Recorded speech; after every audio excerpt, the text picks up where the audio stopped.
direct de l'Observatoire Nice-Côte d'Azur avec Rémi Lapeyre. Bonjour. Bonjour. Merci de venir, d'être là aujourd'hui. Merci de m'accueillir. Vous pouvez vous présenter s'il vous plaît? Oui, je suis Rémi Lapeyre, je travaille au CNES, je suis ingénieur et je suis spécialiste des opérations spatiales. Et en ce moment, je travaille pour la mission InSight et l'instrument SEIS en particulier. D'accord. Et quand cette mission InSight a-t-elle débuté? Elle a débuté, on est arrivé sur Mars fin novembre 2018, mais il a fallu installer les instruments, etc., vérifier qu'ils fonctionnaient bien, donc la mission a réellement démarré début 2019. Et dans quel but cette mission a-t-elle été créée? Alors, l'idée d'InSight, c'est d'essayer de comprendre la structure interne de la planète. L'objectif principal, c'est de savoir de quoi est composée la planète Mars à l'intérieur. Est-ce que les couches sont liquides, solides? Quelles sont les épaisseurs de ces couches, du manteau, du noyau, etc.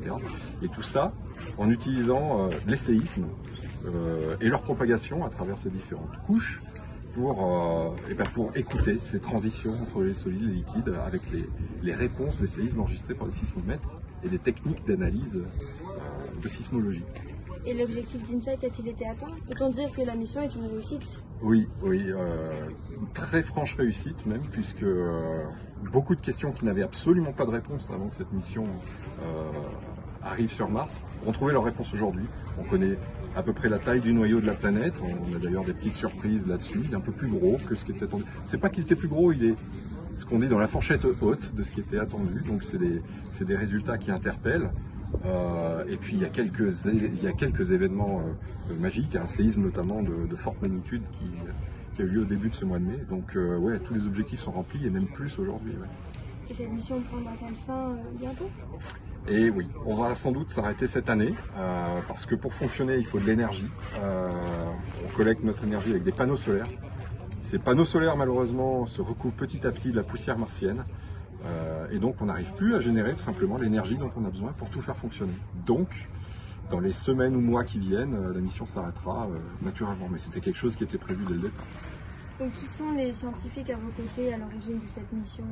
Alors, principalement l'Institut physique du globe de Paris, parce qu'ils ont participé à la conception de l'instrument. C'est des spécialistes de la sismologie, donc un sismomètre, ils savent très bien comment c'est fait.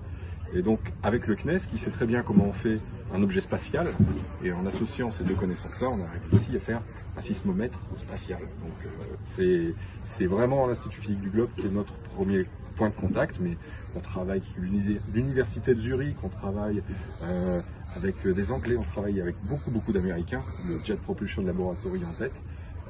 Donc c'est en fait une communauté de scientifiques à travers le monde et qui serait compliqué de délimiter, avec laquelle on travaille et à laquelle on propose des données pour qu'ils puissent faire leurs travaux.